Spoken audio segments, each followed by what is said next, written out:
Hello there, and welcome to this midweek reflection coming to you on July 27th. And blessings to you on whatever day you find yourself watching this video.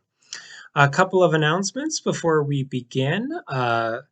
The big thing that's coming up is August 2nd is our National Night Out, and so we'll be having events out on the lawn in the evening, and that's a perfect opportunity to come by and visit with friends and neighbors and to just celebrate the community that we are a part of here at Salem in West St. Paul. So put that on your calendars. And the next event I want to highlight is the Owls event for that following Tuesday. I think it's the 9th. And this one is going to be hosted by me. It's growing in the gospel, and we're going to talk about that big, scary E word, evangelism, and how we can do that each and every day, and in small and in very big ways. So we're looking forward to that. And it was made clear to me that this is an OWL sponsored event, but not OWL exclusive. So if you are interested in evangelism and just growing in the gospel and growing with the gospel and helping the gospel grow, then that event on August 9th should be for you and could be for you, whether you know it or not.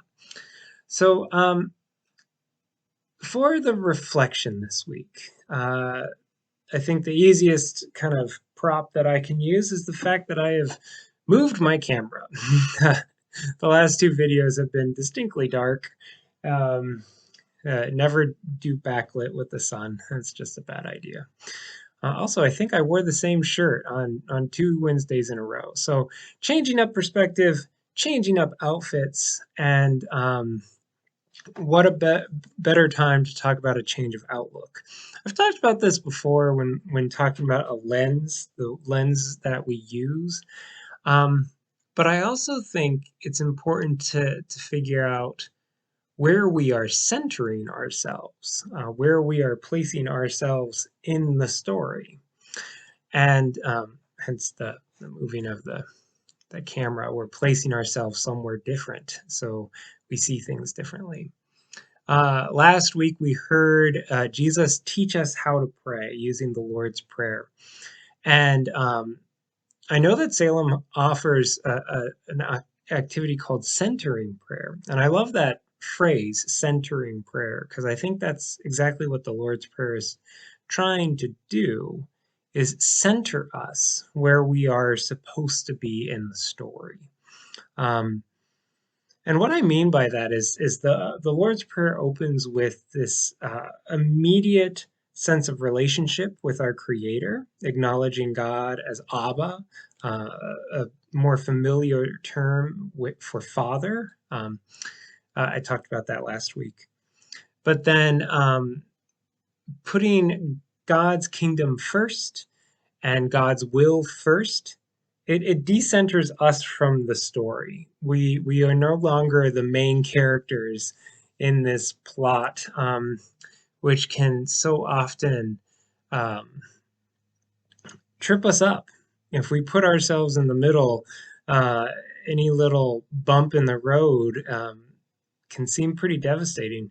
Um, but if we put ourselves within the gospel, within the larger family of Christ and the church that we are placed within, recognizing that God's will is the center plot that we need to follow, the story of salvation for all, um, that helps change our focus. That helps bring new things to light. It helps us see when we can put our focus and time and energy someplace else that is not our own um, plot advancing actions. And I think this carries over into our next text for this Sunday, as the main character in this parable of sometimes it's called the rich foolish farmer or something along those lines, but you'll recognize it when you hear it. The main character in this parable only refers to themselves. over and over again. And every action is, I will do this, I will do this, I will do all of this for my sake. And God says, that's foolish. It it it's a vain effort because it's God alone who can do the big things for our safety and security and for our true ultimate salvation and survival. So, um, yeah, so the Lord's Prayer helps us move from I to we, and it helps us look out beyond ourselves and into a world in need of God's gospel, in need of good news.